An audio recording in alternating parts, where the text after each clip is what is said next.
Hey everyone, tonight we're drifting back to a time when royalty was considered glamorous, divine, and, if we're being completely honest, one of history's most reliable sources of petty drama and unfortunate genetics.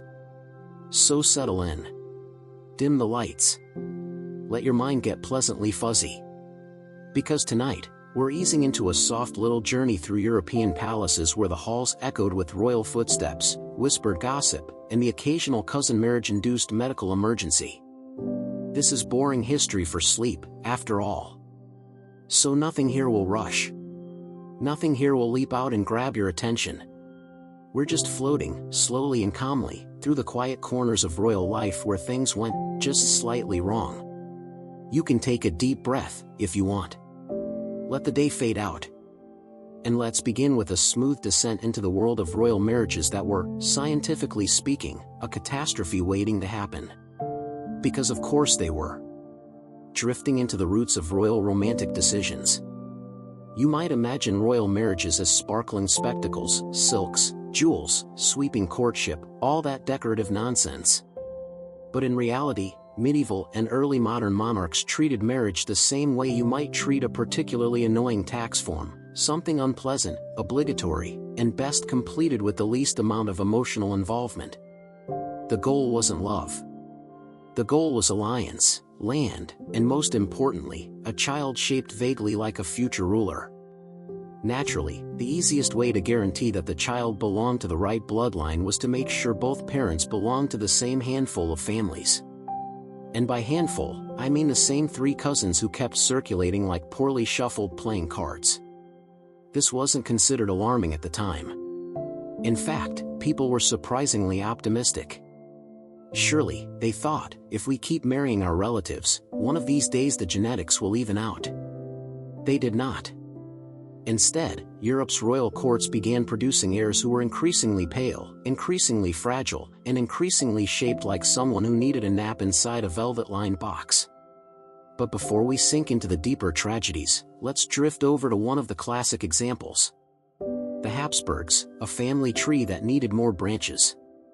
It's impossible to talk about royal marital disasters without gently gliding toward the Habsburgs, that famously powerful dynasty whose jawlines were described, very politely, as pronounced. The Habsburgs had a simple rule for marriage. If you can find someone who isn't related to you, you haven't looked hard enough.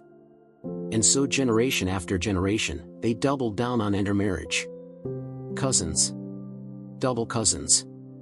Uncles. Nieces. At least one marriage that makes modern genealogists sit quietly for a moment and sip water. The result?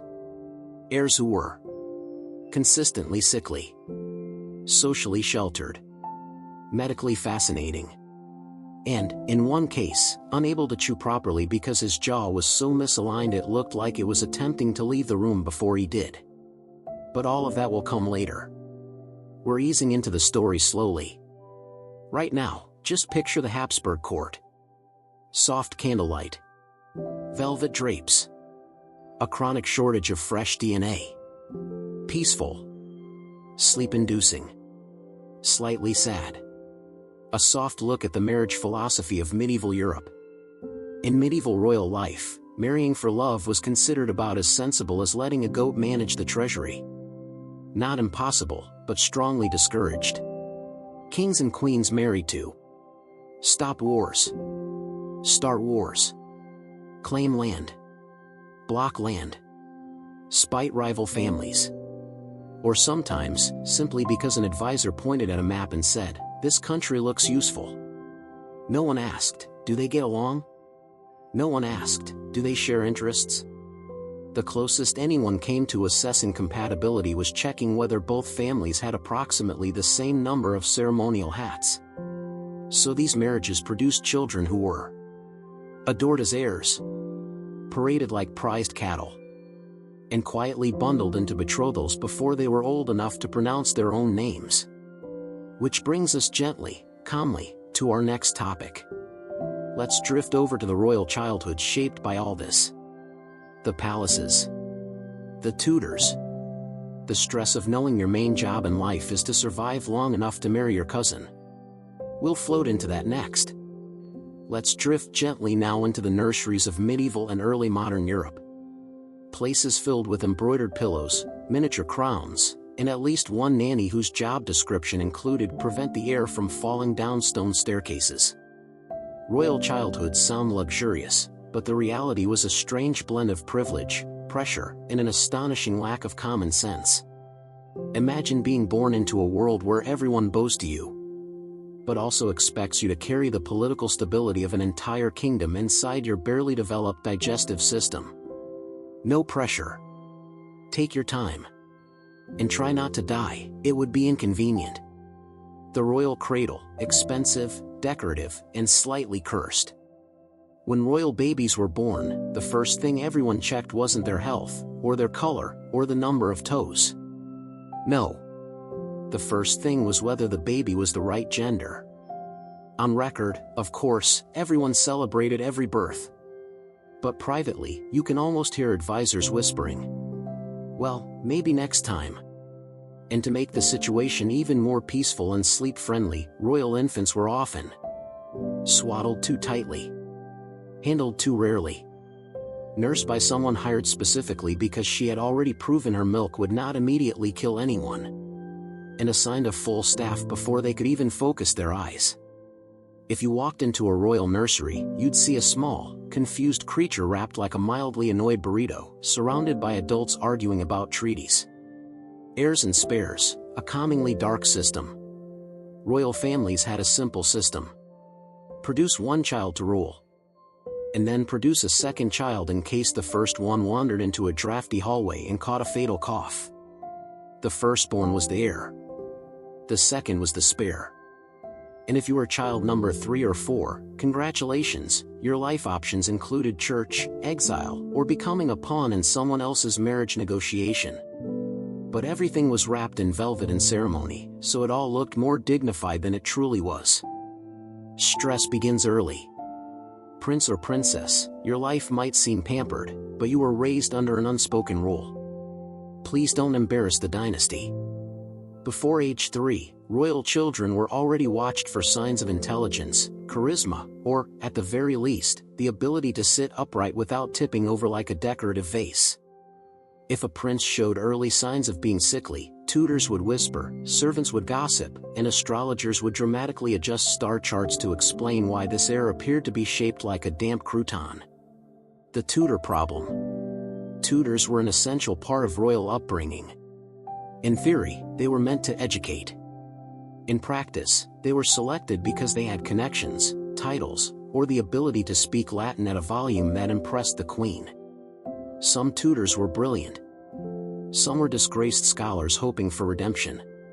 Some were hired simply because no one else wanted the job of teaching a 7-year-old monarch who believed he had been personally chosen by God to ignore homework.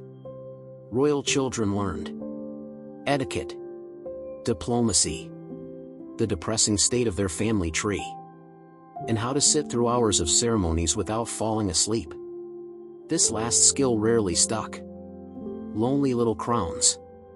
Despite the palaces, royal children were often incredibly lonely. Other kids weren't allowed near them. Even siblings were kept apart because what if they form a bond and use it to overthrow someone? So they grew up surrounded by adults, by rules, by velvet curtains, and by the quiet expectation that their life belonged to the state. It's a bit sad, and a bit perfect, for a sleep-inducing historical wander. Let's float a little further now, toward the marriages waiting for them. Those carefully planned disasters. Those dynastic chess games. Those deeply unfortunate genetic outcomes. Let's float now into the grand halls where royal marriages were arranged with all the tenderness of a business contract and roughly the same emotional warmth. Imagine a long wooden table, covered in maps, surrounded by advisors who haven't slept properly since last month. Their quills scratching as they negotiate the lifelong romantic fate of two people who have never met, and might not even be old enough to form full sentences. This is where royal marriages were made. Quietly, efficiently, and with absolutely no thought given to future genetic consequences. Because of course not. The philosophy of yes, but are they related enough? Most modern families try very hard not to marry their cousins. Medieval royals, on the other hand, acted like the gene pool was a private club and outsiders weren't allowed in unless they brought a crown. Keeping the bloodline pure sounded noble. But in practice, it meant royal families were recycling the same genes like a medieval version of hand-me-down clothing. Is this match politically useful? Yes. Are they second cousins? Of course. Third cousins? If we want to get scandalous. The closer the relation, the better the alliance. And with every generation, the royal family tree grew narrower and twistier. Like someone tried to draw it from memory after 2 glasses of wine. The Habsburg jaw, Europe's most politely avoided topic. We return now, in a very relaxed, unhurried way, to the Habsburgs. Because it's impossible not to. Their signature feature, the Habsburg jaw, became so pronounced that by the 1600s, painters had to quietly choose between accuracy and politeness. Some went with accuracy. Some blurred things a little. Diplomatically. The jaw itself was the consequence of generations of cousin marriages, uncle-niece pairings, and 1 or 2 unions that make geneticists today take long, contemplative walks. By the time we arrive at Charles II of Spain, the dynasty's crowning medical mystery, the family tree had basically folded in on itself like a tired accordion. Charles II had a jaw so misaligned he could barely chew. Chronic illnesses. Fainting spells. Developmental delays. A tragically short lifespan. And a gene chart that resembled a pretzel more than a pedigree. He was the king of one of Europe's most powerful countries. And also a walking reminder of what happens when too many royal advisors say, yes, but she's family. And it wasn't just the Habsburgs. Europe's other dynasties were not innocent observers in this genetic adventure. The Bourbons. The Bourbons repeatedly married within the extended family, producing heirs who were brilliant on paper and chronically unwell in reality. The Plantagenets. They tended to marry within a very small aristocratic circle. Several heirs inherited not only land, but a charming array of brittle bones, pale complexions, and immunity systems that could be defeated by a light breeze. The Stuarts. They didn't intermarry quite as dramatically, but they certainly kept to a short list of partners, leading to generations of fragile health, mild deformities, and temperaments best described as emotionally unstable with expensive clothing. Royal love stories, very softly unraveling. Of course, not all marriages were unhappy. Some were quietly affectionate. Some were sincere in their own restrained, royal way. But many were simply mismatched. Uncomfortable. And emotionally distant. Picture 2 people sitting in a palace dining hall the size of a train station. They're married. They're technically allies. And they have almost nothing to say to each other beyond. So, how's your duchy?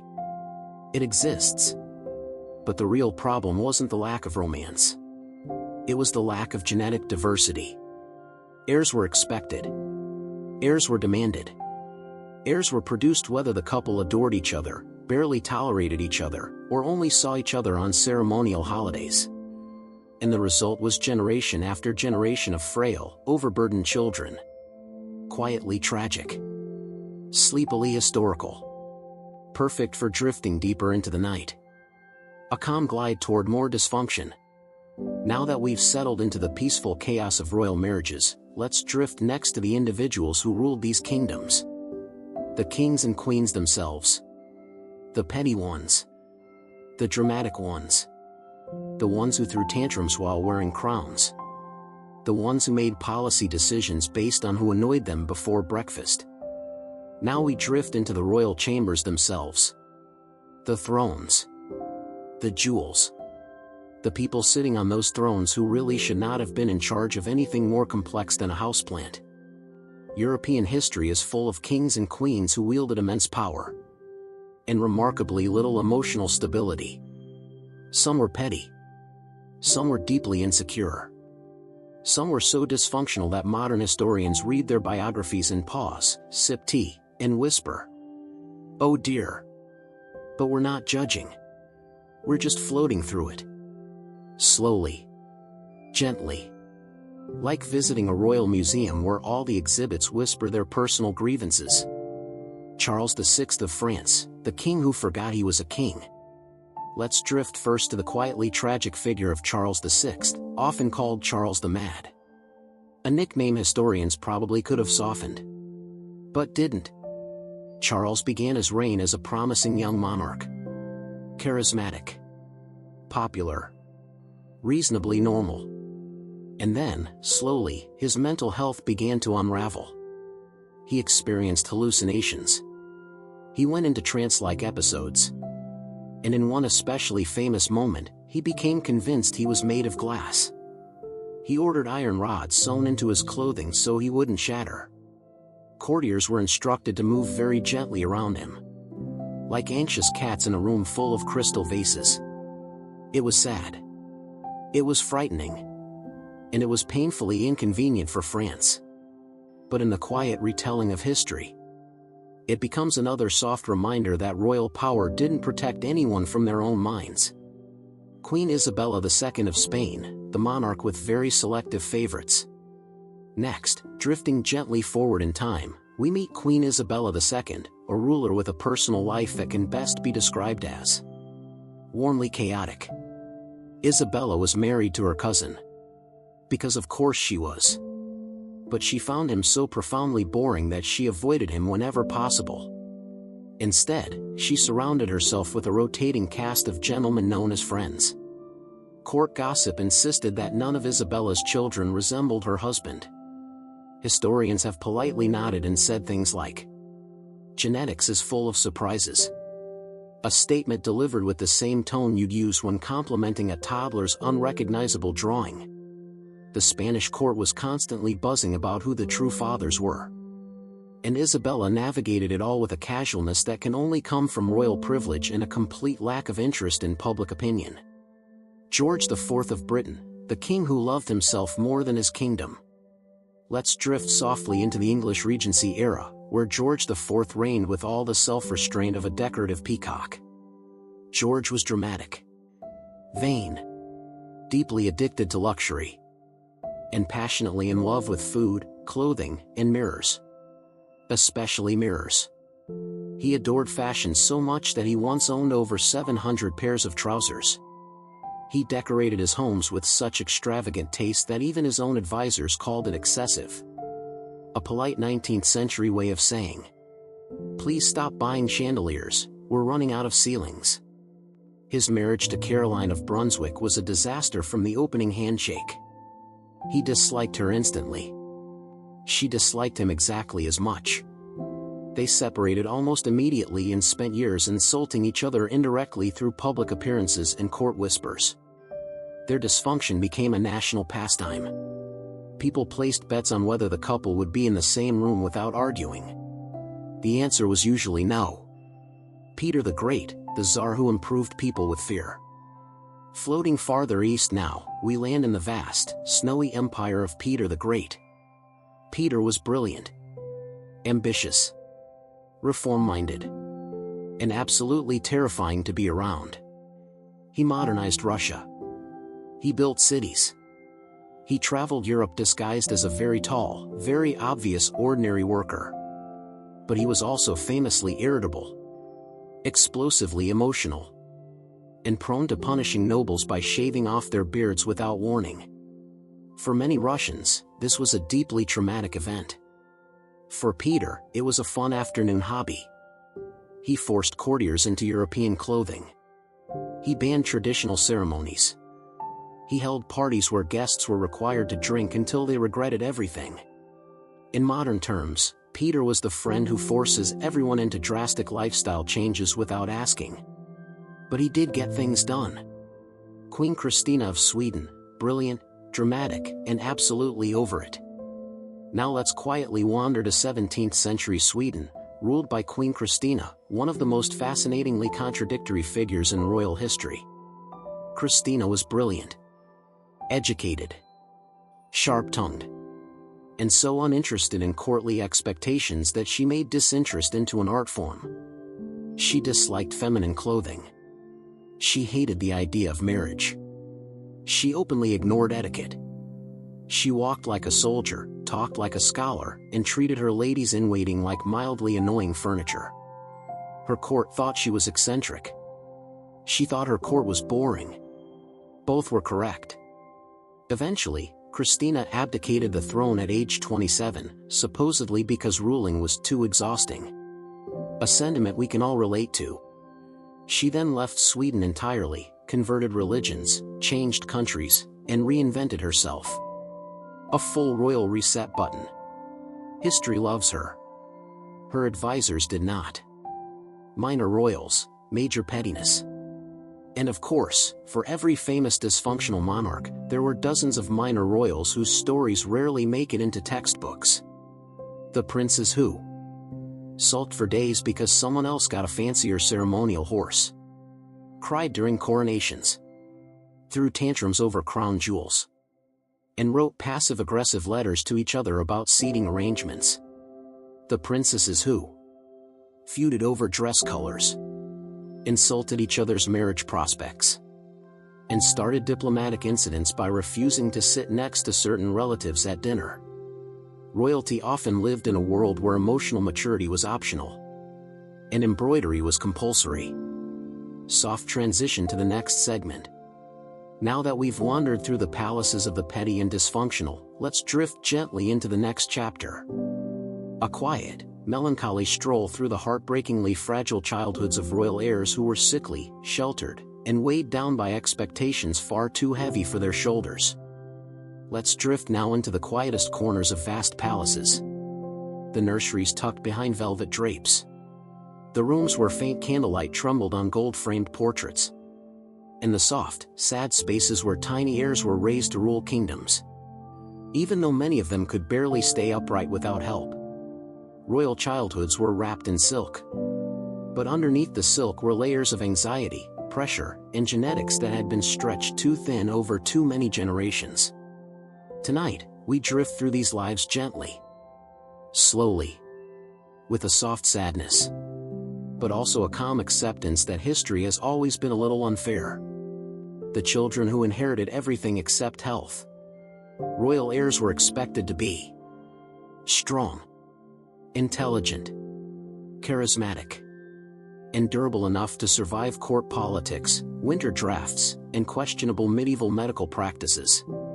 But many weren't. Many were born delicate, thin, pale, and quietly fighting illnesses their families didn't understand. Palace physicians blamed the moon, cold air, bad humors, overeating, undereating, and occasionally, too much studying. They blamed everything except the obvious reason. The gene pool had stopped being a pool and was now more of a decorative puddle. Prince Arthur, Tudor heir, the boy who faded too soon. Let's drift softly to England, late 15th century, where Prince Arthur Tudor, older brother of Henry VIII, arrived as the kingdom's great hope. Arthur was gentle, intelligent, polite, and, unfortunately, extremely fragile. He also lived indoors so much that he developed the complexion of fine parchment. At 15, he was married to Catherine of Aragon, a marriage celebrated across Europe with tournaments, feasts, and pageantry. And then, months later, Arthur fell ill. Some said it was consumption. Some said sweating sickness. Some said a cold that wandered in through one of England's famously enthusiastic drafts. Whatever it was, Arthur didn't survive the winter. He faded quietly, leaving Catherine a widow. And the kingdom suddenly heirless. His younger brother Henry took his place. And history, as we know, became significantly more dramatic and significantly harder on Henry's future wives. But Arthur? His life was brief, soft, and overshadowed. A royal candle that went out before it ever glowed fully. The Habsburg children, raised in silk, built like porcelain. Now let's float back to the Habsburgs, because every sleepy history inevitably does. Their children were often skeletal from chronic digestive issues. unable to walk until unusually late ages, prone to fainting at the sight of sunlight, stress, or strong opinions, and surrounded by adults who pretended this was completely normal. Royal portraits tried their best. Soft lighting, flattering angles, layers of clothing to hide physical deformities. But even the most generous artists couldn't disguise some features: thin limbs, drooping jaws, and eyes that looked permanently exhausted, as though each child had been personally briefed on the state of the empire and needed a moment to process it. Some Habsburg children grew into adults. Some didn't. Most struggled. They lived in a cycle of ceremonies, tutors, arranged marriages, and constant medical attention that rarely helped. Louis, Grand Dauphin of France, a life of excessive protection. Now drift to Versailles, where excess was an art form.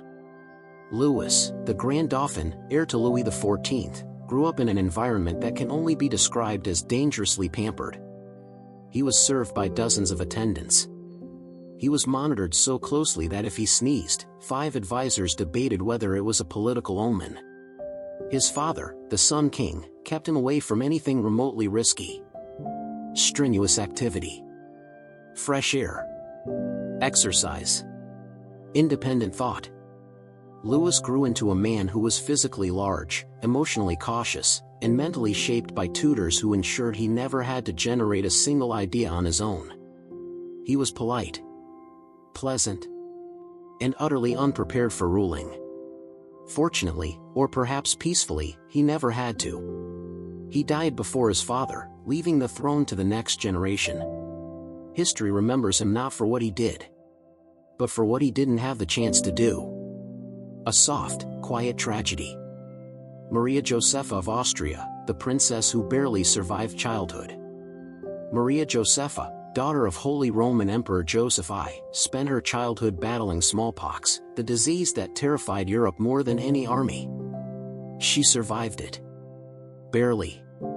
But it left her scarred, frail, and painfully self-conscious. Her portrait artists tried to soften the marks, painting her with milky skin and symmetrical features. But courtiers whispered. And whispers, in royal courts, traveled faster than truth. Maria Josepha carried her past with her everywhere, onto the throne of Saxony, into motherhood, and into a life where illness was more familiar than comfort. A sadder story, but told here softly, like a passing sigh. Spoiled yet fragile, a strange royal combination. Some royal children had the opposite problem. Not too little comfort, but too much. They were raised with endless sweets, no discipline, tutors who feared losing their jobs, and parents who believed love meant overindulgence. These children grew into adults who fainted during meetings, panicked when confronted with responsibility, or hid behind servants when political problems appeared. A kingdom in crisis could always rely on its monarch to respond by retreating to bed, demanding pastries, or claiming a mysterious illness that conveniently appeared whenever paperwork was involved. Spoiled but sickly. A uniquely royal state of being. A quiet transition toward later life. Now that we've explored the delicate, lonely, unfair childhoods of Europe's royal heirs, we can drift forward into adulthood, where responsibilities grew heavier, where marriages were assigned like homework, and where many of these fragile children grew into rulers who weren't quite ready for the job. In the next chapters, we'll continue with the heirs who fell apart under pressure, the courts that collapsed around them, and the dynasties that quietly faded into history. All in soothing tones, of course. Let's glide now into adulthood, that calm, inevitable stage where those sickly, sheltered royal children suddenly found themselves wearing crowns the size of large fruit bowls and ruling territories they had never actually seen. Imagine growing up in a palace where servants brought you velvet slippers so your feet wouldn't get cold. And then one morning you wake up and someone gently whispers, "Congratulations, you're responsible for the fate of millions." No pressure. Just centuries of dynastic expectation pressing softly but firmly on your lungs. Many of these heirs weren't ready. How could they be? Their childhoods were spent indoors, breathing carefully warmed air and reading etiquette manuals instead of developing basic survival skills. So when adulthood arrived, along with war, famine, debt, foreign ambassadors, and the occasional peasant uprising, many of them responded exactly as you'd expect. They fainted. They panicked. They delegated absolutely everything. They developed mysterious nervous conditions whenever decisions needed to be made. In other words, they coped like delicate potted plants being asked to run a government. Charles II of Spain, the monarch who should have been allowed to rest. We drift back, softly, to Charles II, the final, famously frail Habsburg of Spain. You already know about his genetic difficulties. But adulthood added a whole new layer of melancholy. Charles tried to rule. He really did. But he was weak, nearly toothless, constantly ill, and emotionally overwhelmed by politics. He was often confused by state documents. He struggled to speak clearly.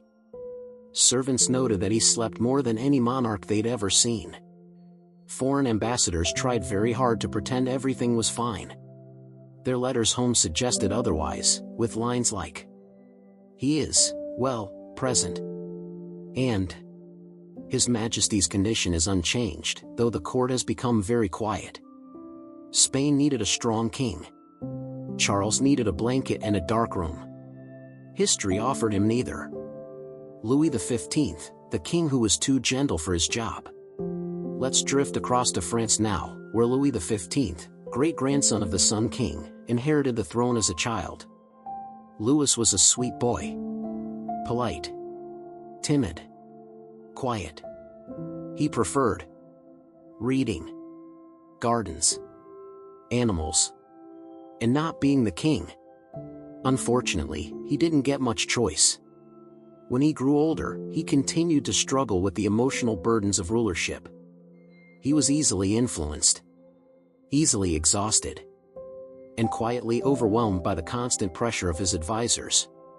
He once said, "The weight of this crown is a misery," which is one of the more honest statements ever made in Versailles. He lived a long life, but often seemed like a man drifting through it in a daze, unsure how he got there. A gentle soul caught in a very ungentle job. Emperor Joseph II, too idealistic, too exhausted, too everything. Now let's float toward the Holy Roman Empire and meet Joseph II, son of Maria Theresa. Joseph was intelligent, compassionate, idealistic, a reformer at heart, and completely unsuited for the deeply stubborn, chaotic machine that was the Austro-Hungarian government. He tried to fix everything at once. Religious freedom, legal reforms, education, taxation, serfdom, land management. His intentions were lovely. His execution was exhausting. He pushed so hard, so fast, that even his closest supporters begged him to slow down.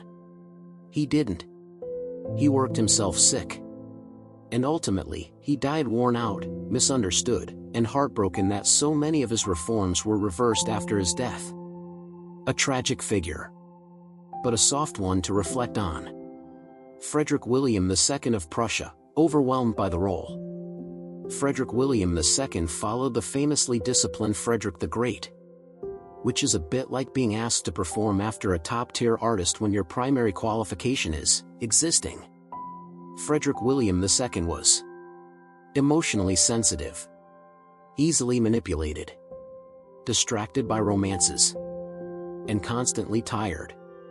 He disliked military matters. He disliked paperwork. He disliked stress.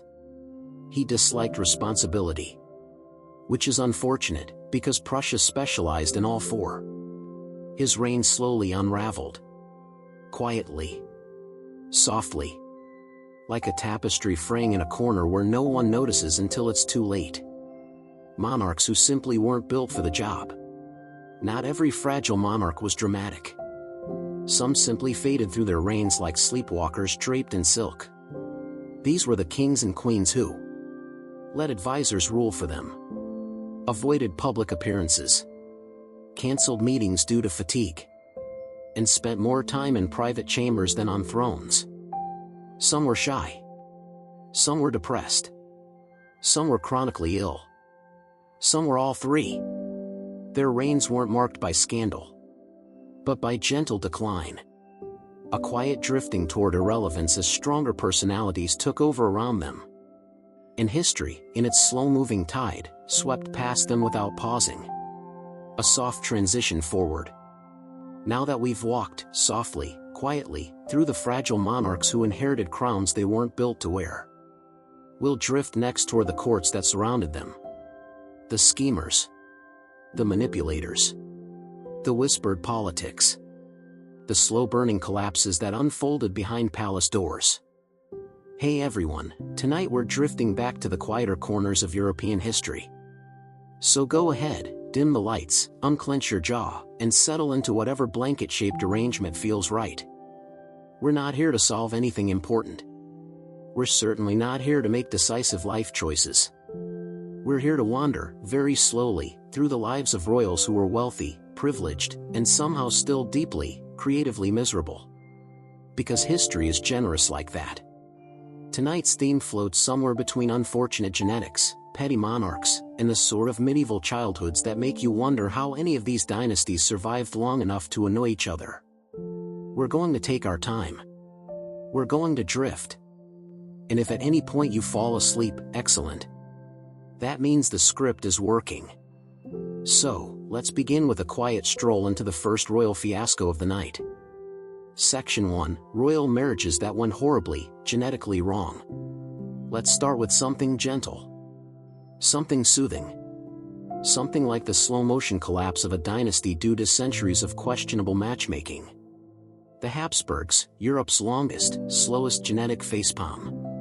Our first stop is the House of Habsburg.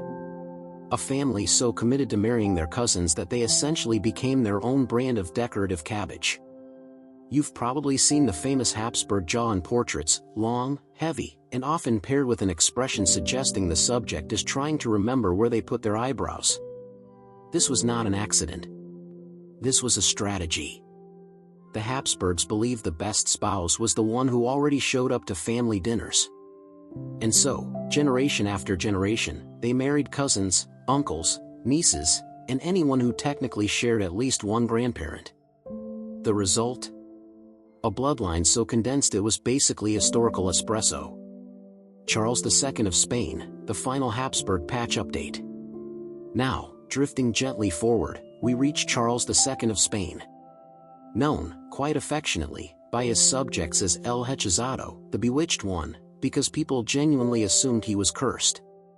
Which, to be fair, is understandable when the entire medical explanation would have been, well, his family tree is less of a tree and more of a straight vertical line. Charles struggled with almost everything: walking, speaking, chewing, ruling, existing. But he tried. He really did. And he left behind some of history's most unintentionally heartbreaking letters, where he asked priests whether his illnesses meant God was angry at Spain. Which, no, Charles. Spain was doing plenty of other things to make God angry. This was not your fault. But even through all this, he remained well-meaning and polite. Exhausted. But polite. You can almost imagine him blinking slowly from his throne, thinking, did any of my ancestors ever? I don't know, meet new people? Let's drift on. Section 2, The Pettiest and Most Dysfunctional Kings and Queens. Royalty had power. They had money. They had influence. And with all that, they often used it for the emotional maturity level of a sleepy ferret. Charles VI of France, the king who forgot he was a king. Charles VI began his reign perfectly normal. But then he began suffering from mental breakdowns so frequent that his court essentially ran on disaster mode. He once believed he was made of glass. Completely, delicately glass. And he refused to let anyone touch him because he feared he would shatter into pieces. Now, if anyone else believed this, they'd receive help, therapy, support. Charles received a large group of nobles arguing over which faction should take advantage of him the fastest. For years, courtiers tiptoed around him, literally, because he might panic if someone walked too briskly.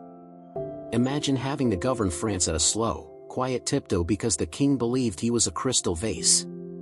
You can almost hear the medieval advisors whispering, "Please, for the love of God, no sudden movements." And yet, they still managed to make everything worse. Section 3, Sickly, Spoiled, and Sad, Medieval Royal Childhoods. Now we float into something softer, though no less tragic, the childhoods of royal heirs.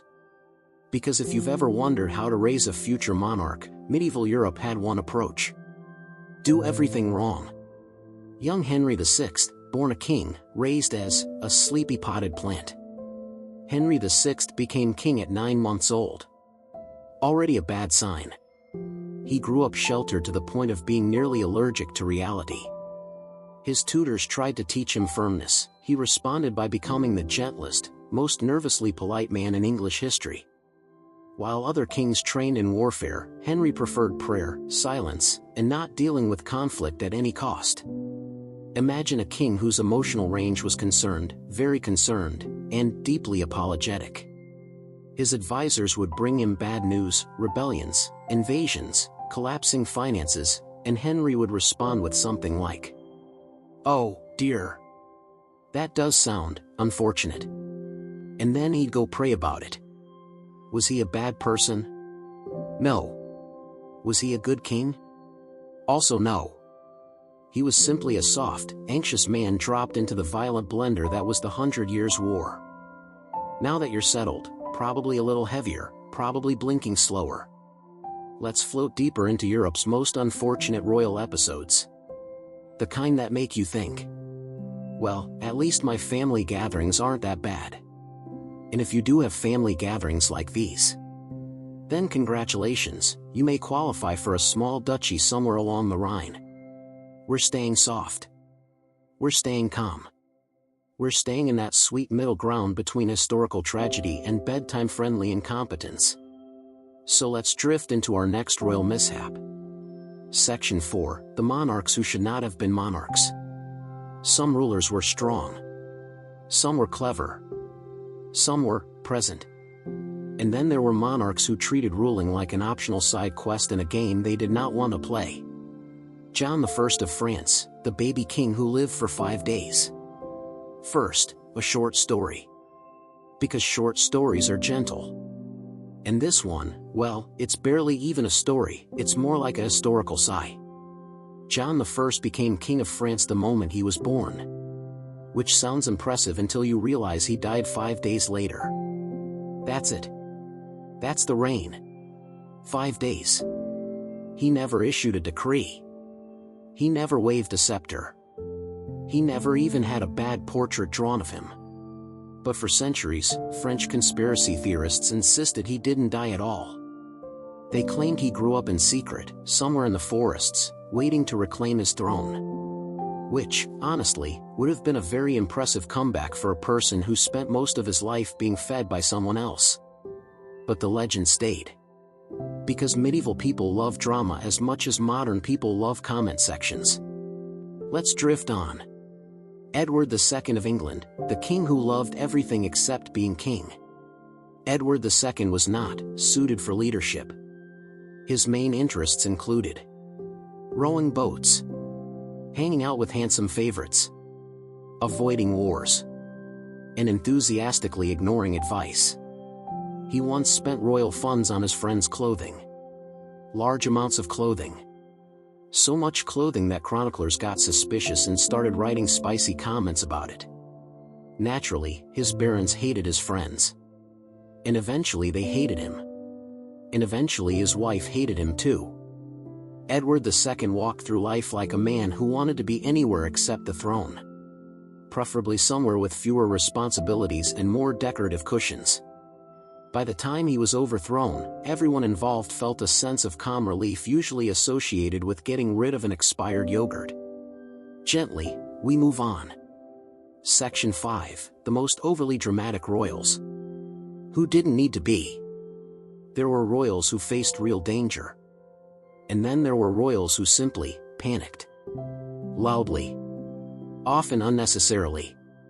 A lot of medieval chroniclers wrote in elegant Latin.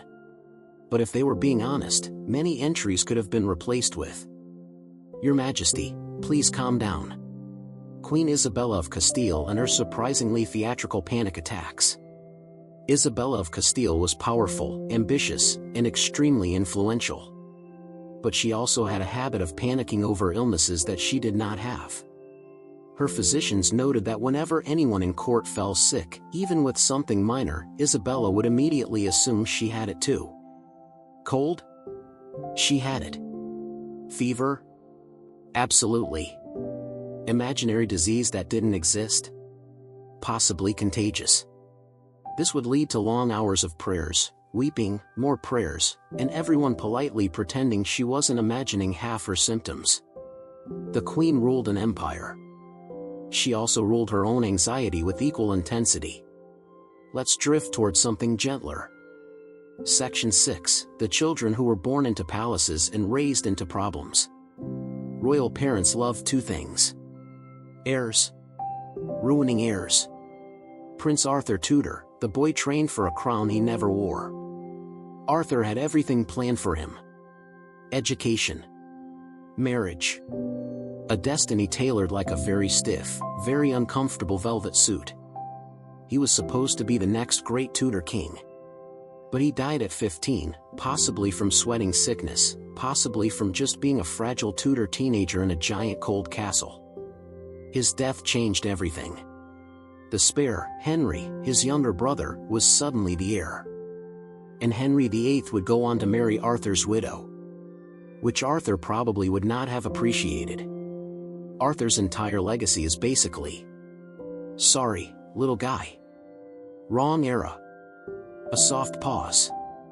And onward we go. "You're doing great." Breathing slower. Shoulders sinking a little.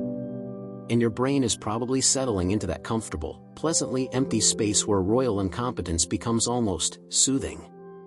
Let's keep drifting, nice and slow, into more of history's sleepiest catastrophes. Section 7. When royal bloodlines became a medical puzzle. We've already visited the Habsburgs. A family tree that looked like someone folded it in half and gave up. But Europe had other dynasties that gave physicians headaches centuries before medical school existed. The Bourbons, stylish, powerful, tragically fragile. The Bourbons loved elegance, etiquette, and politely ignoring the fact that half of them had immune systems made of damp parchment. Take Louis XIII.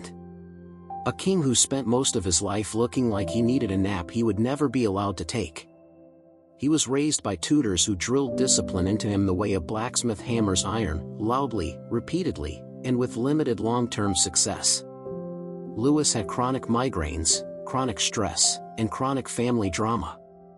But he also had one of the most carefully styled mustaches in all of France, which is the kind of detail that historians cling to when everything else is bleak. Then there was Louis XIV, his son. The Sun King, who technically should have been called the Sun King, powered entirely by sheer will and very expensive wig technology. But even he had inherited a genetic tradition of health issues, including the Bourbon jawline, a shape that looked like it was sculpted by someone who had never actually seen a jaw. Still, he persevered. With style. And with so many wigs that modern museums don't even bother counting them all. Let's drift onward. Section 8. The royal couples who should have stayed pen pals. Marriage among royals was rarely about romance. It was about treaties, lands, and elaborate wedding feasts in which half the guests silently hoped the couple would at least pretend to like each other. Some absolutely did not. George IV and Caroline of Brunswick, a marriage so bad it became performance art. George IV met his bride, Caroline, and reacted with all the enthusiasm of a man being told he had to marry a tax audit. He reportedly asked for brandy the moment he saw her. Not a great opener. Caroline, for her part, took one look at him and decided she disliked him equally. This was a rare case of royal equality. They married anyway. Of course.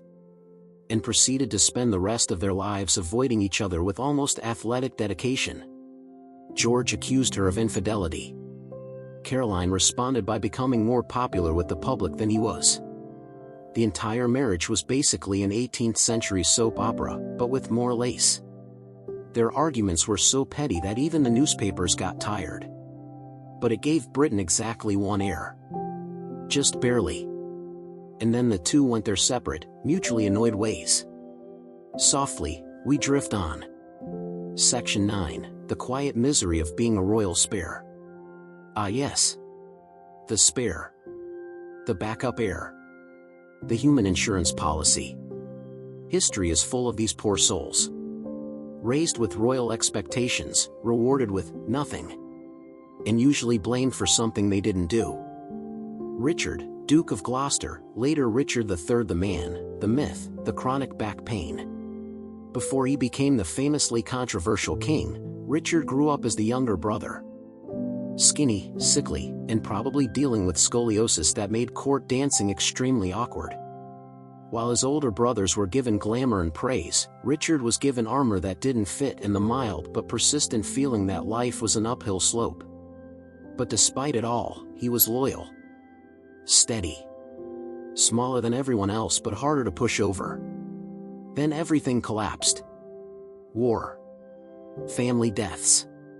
And Richard somehow ended up king, possibly by accident, possibly by ambition, possibly because the Wars of the Roses were the historical equivalent of a glitchy video game.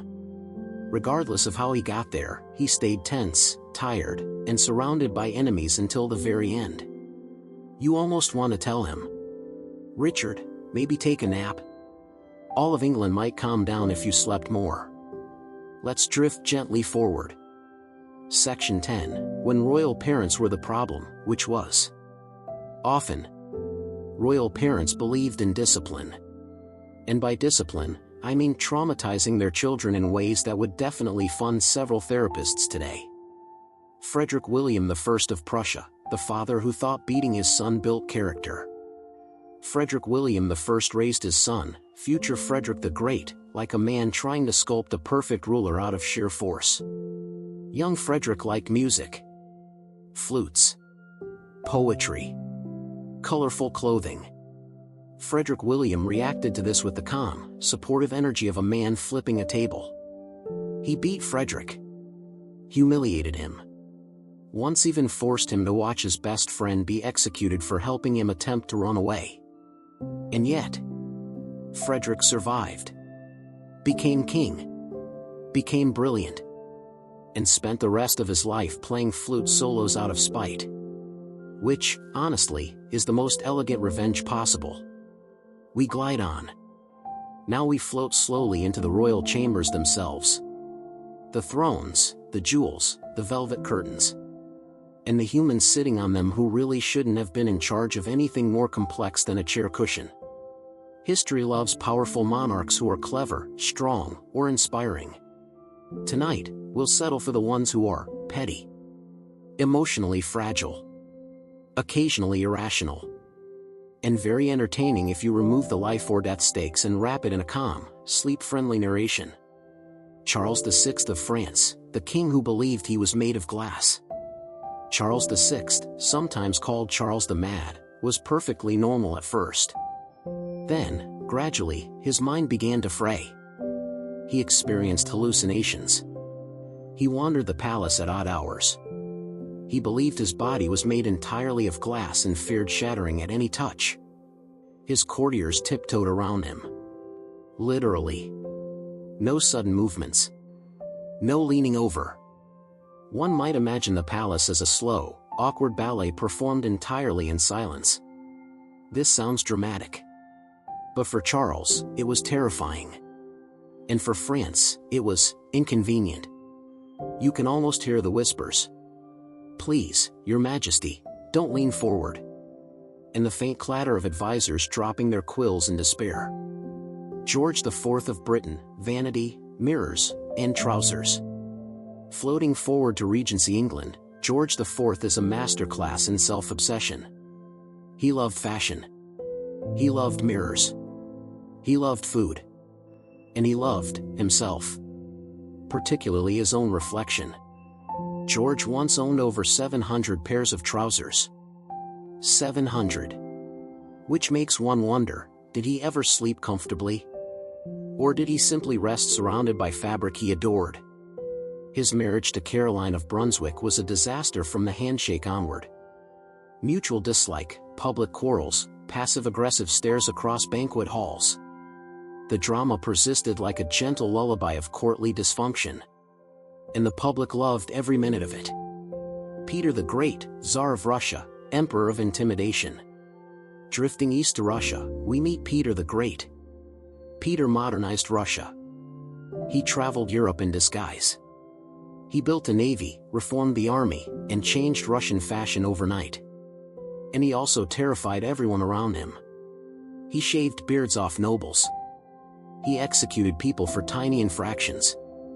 He forced drinking games at parties that could last days. He ruled with brilliance. And with a relentless, exhausting intensity. A gentle reminder, sometimes dysfunction pairs very well with efficiency. Queen Christina of Sweden, brilliant, dramatic, and over it. Queen Christina of Sweden was brilliant. She was dramatic. She was entirely uninterested in being proper. She refused to marry. She disliked traditional feminine clothing. She walked and spoke like a soldier, treated her ladies-in-waiting like mildly inconvenient furniture, and generally made the Swedish court nervous. Eventually, she abdicated. At age 27, she left Sweden entirely. She changed countries. She changed religions. She rewrote the rules on how a royal could simply not care. History loves her. Her courtiers did not. And we, from our cozy blankets, can admire her gentle chaos. Minor royals, major pettiness. For every famous dysfunctional monarch, there were dozens of minor royals quietly creating havoc. Princes sulking for days over ceremonial horses. Princesses feuding about dress colors. Courtiers silently enduring tantrums over crown jewels. In short, royalty often combined immense power with zero emotional maturity. A perfect recipe for historians, and for anyone trying to fall asleep while thinking about past human folly. A soft transition. Now that we've floated through courts of petty monarchs and dramatic queens, we'll drift next toward the childhoods of fragile heirs, the sickly princes and princesses who inherited crowns before they were ready. Now we float into the quietest corners of sprawling palaces. The nurseries tucked behind velvet drapes. The rooms where candlelight trembles on gold-framed portraits. And the soft spaces where tiny heirs were raised to rule kingdoms. Even though many of them could barely sit up without assistance. Royal childhoods were wrapped in silk.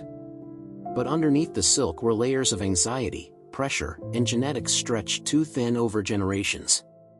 Tonight, we drift through these lives gently. Slowly. Softly. With the calm recognition that history has always been a little unfair. The children who inherited everything except health. Royal heirs were expected to be strong, intelligent, charismatic, durable enough to survive court politics, winter drafts, and questionable medieval medical practices. Many weren't. Many were born delicate, thin, pale, quietly fighting illnesses their families did not understand. Palace physicians blamed everything except the obvious reason. The gene pool had stopped being a pool and was now more of a decorative puddle.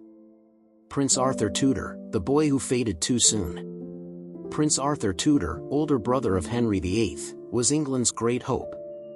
Arthur was gentle, intelligent, polite, and extremely fragile.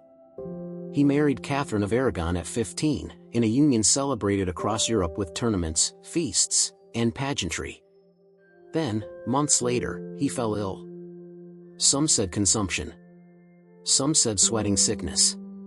Some said a cold that wandered through England's famously drafty castles. Whatever it was, Arthur didn't survive the winter. His life was brief, soft, and overshadowed. History moved on. Henry VIII replaced him. Arthur's potential vanished quietly. The Habsburg children, raised in silk, built like porcelain. Habsburg children were skeletal, weak, and frequently ill. Many were unable to walk until unusually late ages. Many were prone to fainting at the sight of sunlight, stress, or strong opinions. Artists painted soft portraits to hide their frailty. Layers of clothing masked thin limbs. Courtiers whispered about drooping jaws and exhausted eyes. Some survived. Some did not. Most struggled quietly, as their world demanded excellence, ceremony, and composure beyond their years. Louis, Grand Dauphin of France, a life of overprotective comfort. Louis, Grand Dauphin of France, grew up in Versailles under extreme protection. Servants attended every step. Tutors monitored every thought. One sneeze, and 5 advisors debated what it meant politically. He became a man physically large, emotionally cautious, and entirely unprepared for ruling. Fortunately, he never had to. He died before his father, leaving the throne to the next generation. A soft, quiet tragedy. Maria Josepha of Austria, surviving scars. Maria Josepha survived smallpox as a child. She lived, but frail and marked. Her scars were softened in portraits, but whispers in court noted them. She carried her illness through life, quietly shaping her interactions, her marriages, her role in politics. A reminder, surviving childhood was often only the first challenge for royals. Spoiled yet fragile, a unique combination. Some royal children were overindulged and ill at the same time. Endless sweets, no discipline. Tutors too fearful to correct them. Parents equating love with overindulgence. They grew into adults who fainted at meetings, panicked under responsibility, or hid behind servants when the world demanded action. Spoiled. Sickly. And, somehow, expected to rule entire nations. A gentle transition forward. Having wandered through the delicate, lonely childhoods of Europe's heirs, we can now drift into adulthood. Where responsibilities grew heavier. Where marriages were assigned like homework. Where many fragile children became fragile monarchs. We now enter adulthood, the stage where sickly, sheltered children suddenly found themselves wearing crowns the size of large fruit bowls and ruling territories they had never actually seen. Imagine growing up in a palace where velvet slippers are mandatory. Where every sneeze prompts a council meeting. And then one morning someone whispers, "Congratulations. You are now responsible for millions of people." No pressure. Just centuries of dynastic expectation pressing gently but firmly on tiny, fragile shoulders. Many of these heirs weren't ready. Their childhoods had prepared them for etiquette exams. But not for famine, rebellion, or complex politics. So they reacted as expected. Fainting at ceremonies. Panicking at state matters. Delegating absolutely everything. Developing mysterious ailments whenever decisions were required. In short, they coped like delicate potted plants being asked to run an empire. Charles II of Spain, the well-meaning, fragile king. Charles II, the final Habsburg of Spain, grew into adulthood even weaker than his childhood promised. He was constantly ill. Nearly toothless. Emotionally exhausted by politics. He tried to rule. He really did. But he often required assistants to sit upright, let alone govern a kingdom. Ambassadors wrote reports like, "He is present. He exists. He may issue a decree if assisted." Spain needed a strong king. Charles needed a blanket and a dark room. A gentle, quiet tragedy. Louis XV of France, gentle, timid, and overwhelmed. Louis XV inherited the throne as a child and grew into a man who preferred books, gardens, and animals over politics. He was easily influenced, emotionally sensitive, and chronically exhausted. He once confided that the crown felt like a misery pressing on his head. He ruled a powerful nation while quietly wishing he could retreat to a window seat with a novel. A reminder, sometimes gentleness does not suit heavy responsibility. Emperor Joseph II, the overworked idealist. Joseph too, son of Maria Theresa, sought to reform everything in the Holy Roman Empire. Religious freedom, legal reform, education, serfdom, taxation. He tried to do it all at once. And he became exhausted, frustrated, and ultimately misunderstood. He worked tirelessly, and died worn out. A soft tragedy, the kind that invites a gentle sigh rather than horror. Frederick William II of Prussia, distracted and tired. Following the famously disciplined Frederick the Great, Frederick William II was emotionally sensitive, easily manipulated, and more interested in leisure than leadership. His reign quietly unraveled. He preferred comfort over confrontation, and often withdrew from matters of state. A kingdom in decline, overseen by a man quietly wishing for naps. Monarchs who simply drifted. Many fragile heirs grew into adults who ruled like sleepwalkers. Letting advisors manage everything. Avoiding public appearances. Claiming fatigue or illness at inconvenient times. Some were shy. Some were chronically ill. Some were simply overwhelmed. Their reigns weren't dramatic. They were gentle, slow, melancholy. A quiet drifting toward irrelevance, as stronger personalities took over around them. A soft transition. Having floated through the fragile childhoods and delicate adulthoods of Europe's monarchs, we now drift toward the courts surrounding them. The schemers. The manipulators. The whispered politics.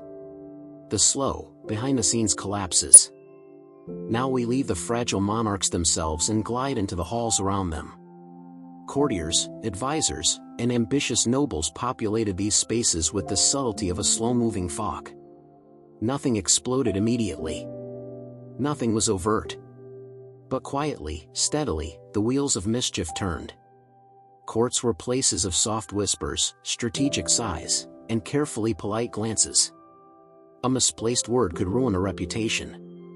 A casual smile could end a career. And a gentle sneeze, well, that could be interpreted as divine judgment.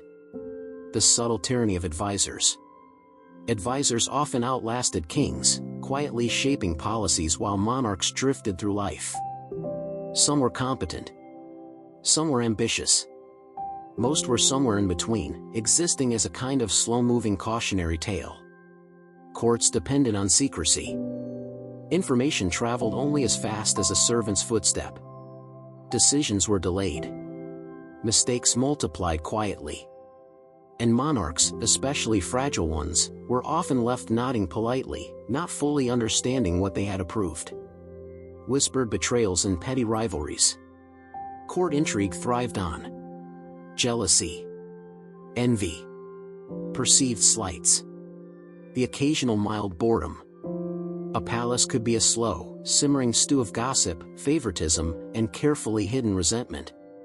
Example, Elizabeth I's court. Elizabeth I's courtiers spent years trying to anticipate her moods. A smile could signal favor, a raised eyebrow, political doom. Suitors, ambassadors, and even family members tiptoed through ceremonies, avoiding missteps like a cat avoiding water. No one had to attack openly. They just waited. And slowly, quietly, alliances shifted. Reputations eroded. Power moved in whispers. Minor royals, major consequences. Even minor royal figures could cause major ripples. A cousin's wedding offended a distant duke. A child's tantrum disrupted succession planning. A queen's fainting spell delayed a political treaty. Historians often overlook these incidents. But to the people living through them, they mattered deeply. Court life was a delicate balance of power, perception, and patience. Mostly patience. Often endless, exhausting patience. The fragile monarch and their manipulators. Fragile monarchs were particularly vulnerable. Advisors filled in gaps with their own agendas.